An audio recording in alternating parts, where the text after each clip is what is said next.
Hey, I'm Danielle with WTI. Our bedroom is ready for a reset, and this comforter set from Softpage got the job done. Now, I've owned a few comforters in my day, and I was really impressed with the quality of this set. I love that it's made of 100% cotton, so it didn't have that clingy feeling that some other comforters have.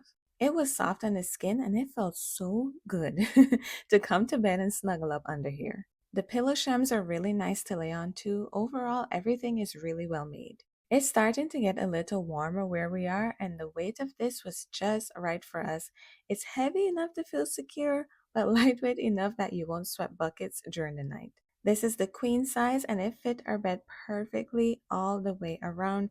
This includes the pillow shams. My husband and I each have different pillows, and the shams worked great for both.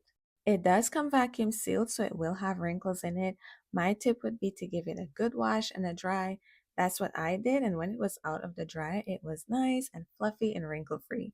I also had no issues with washing. None of the stitching came apart, none of it was damaged, and the filling stayed in place. I've been hunting for a comforter like this for a while, and I'm glad that Softpage came to the rescue.